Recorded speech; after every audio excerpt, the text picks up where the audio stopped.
Belum, Mbak.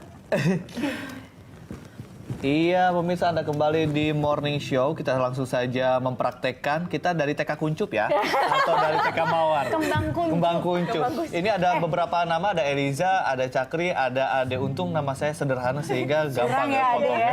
Tapi Kalau hurufnya makin rumit, iya, susah nih belok-beloknya. Tapi ini kalau kita lihat memang cara pemegangan cutternya seperti memegang pensil ya Mbak Dewi di sini.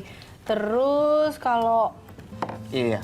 Karena ibaratnya kalau misalnya orang ngelukis dengan kuas, kalau kita lagi menggambar dengan cutter. Oh. Jadi memegang cutternya pun seperti lagi megang pensil. lagi memegang alat tulis seperti itu ya. Oke. Nah, Kenapa kertas, Mbak? Kenapa nggak? Kan banyak juga bahan-bahan lain. Ada orang yang sudah mulai pakai styrofoam, ada yang dengan melukis dengan api, ada juga. Kenapa dengan kertas? Dengan pasir juga ada ya. Dengan pasir juga ada.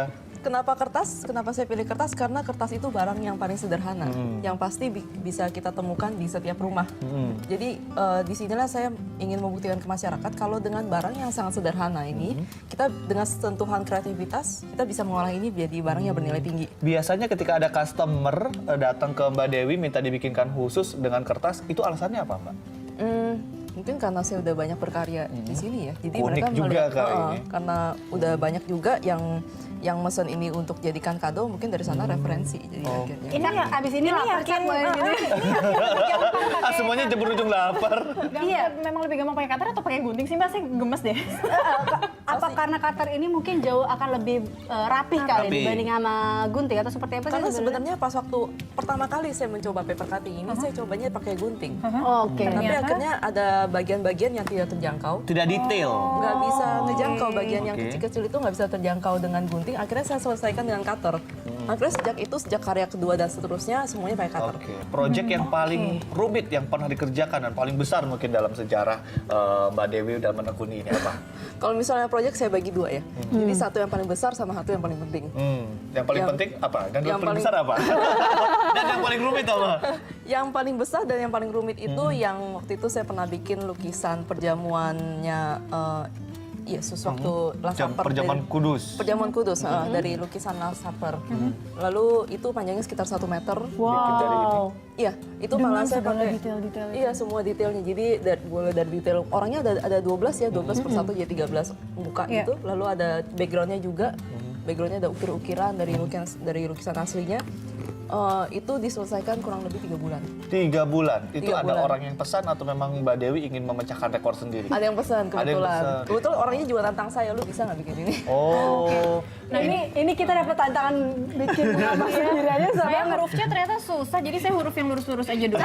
Jangan kan yang lurus saya yang E aja udah kayak nggak asimetris saat ini ya kan. Nah, ini di depan kita, ini kan yang ya sederhananya Iya, ya. Nah, ini di depan kita juga ada satu kayak karyanya Mbak Dewi juga yang wow. Ini karya apa ya nih Mbak? Ini tulisan Fu.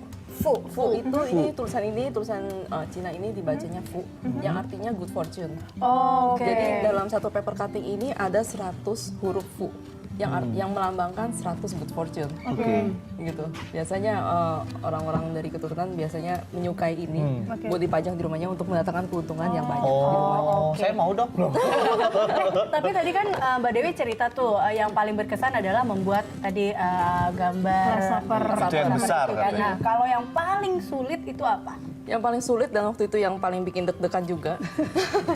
Dia deg-degan gitu yang paling kita Karena waktu itu saya dipercaya untuk membuatkan kado kepada Pak SBY. Waktu tahun lalu beliau ulang tahun. Ketika waktu itu juga beliau masih menjabat sebagai presiden kita. Presiden. Nah ya itu jadi saya buatin harus kado. mirip mukanya. Iya, satu harus mirip, harus bagus juga. Oke. Jangan-jangan ntar mukanya mirip Emang beda-beda tipis sama Pak SBY. Lalu beliau kan juga berasal dari Pacitan ya, jadi saya juga harus memasukkan unsur budaya Pacitan. itu. Oke. Nah, tadi Mbak Dewi juga sempat menyebut ada kalau misalnya handmade yang one of a kind. Nah, ini saya tadi ngelirik-lirik ada sertifikat. Ini Betul. kelengkapan kalau misalnya kita memesan Iya. Dari Mbak Dewi sendiri untuk karakteristik. Ini apa? Sertifikat seperti apa? Jadi nomor ini, jadi di masing-masing karya Biar ini aku pegang. akan ada nomor uniknya. Oh ini ya nomor Yang- 200 ini. Yang dipotong di masing-masing kertas untuk menandakan kalau karya ini dibuat murni dengan tangan, bukan pekerjaan mesin.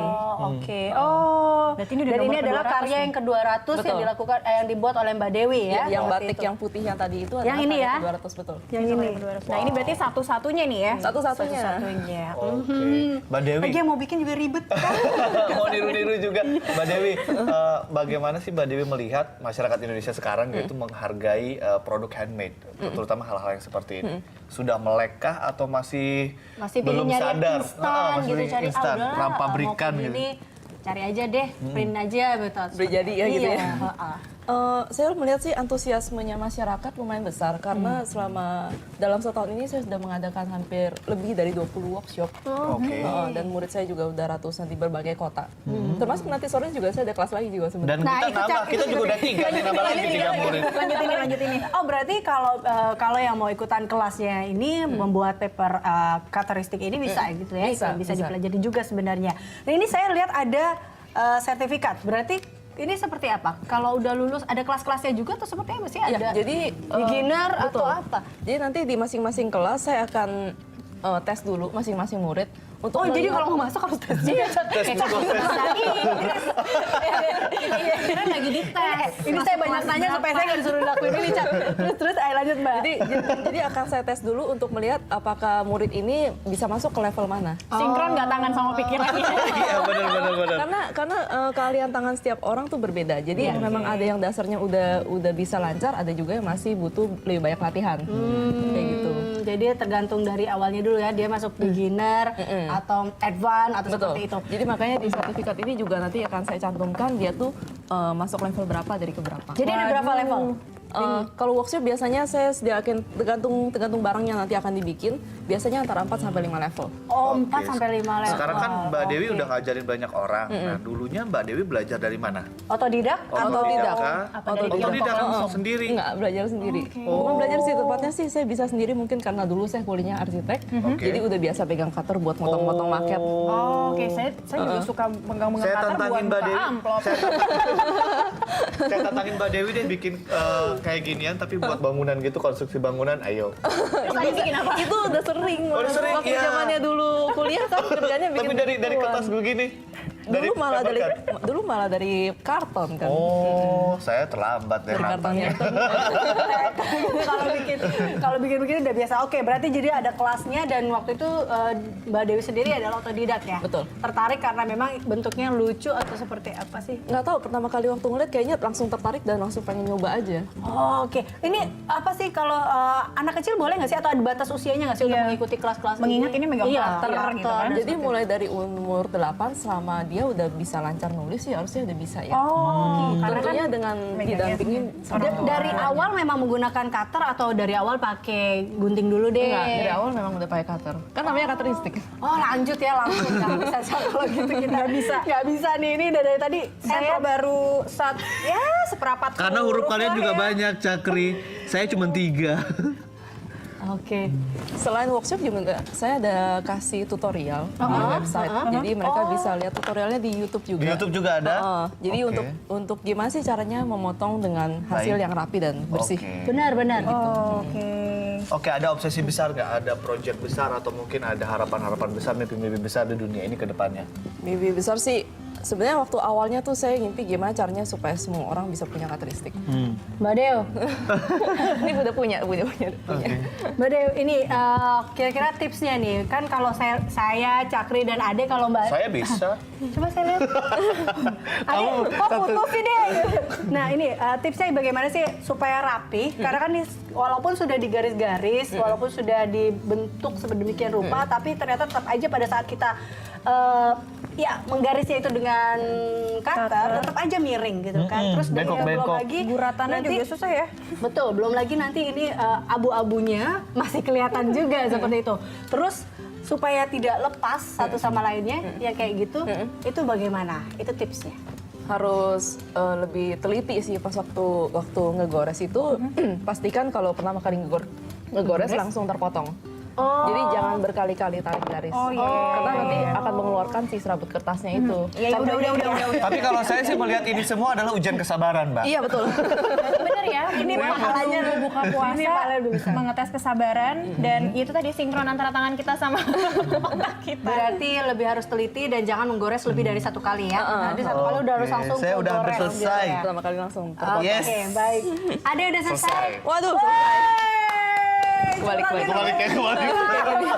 Ya udah deh. Iya, saya buat dari ininya juga loh. Saya buat ininya Mega Ini Mega. loh Mbak Dewi, apakah memang sengaja diputus atau harusnya bisa Memang nyambung? sengaja diputus sih. Oh, oke, bagus Adik. Kamu hebat. Punya saya Sukses belum ya. berhasil. Punya saya masih harus ada ekstra kerja keras lagi. Cakri, Oke, lalu Ini punya saya sertifikat. ini dia. Curang. Ini saya, punya saya. ada bagus ya. Semoga saya. Terima kasih Mbak Dewi udah ngajarin kita untuk Ya. cara karakteristik ini dan juga tips-tipsnya lainnya. Tips-tipsnya Langsung jadi, loh dari, jadi inspirasi ya, kita bisa paperistik, buat juga ya. Percutter artis. Paper cutter artis pertama di Indonesia. Indonesia. Oke. Fu. Sekali lagi thank you Mbak Dewi dan pemirsa Morning Show masih akan kembali dengan rangkaian informasi menarik lainnya. Tetaplah bersama kami.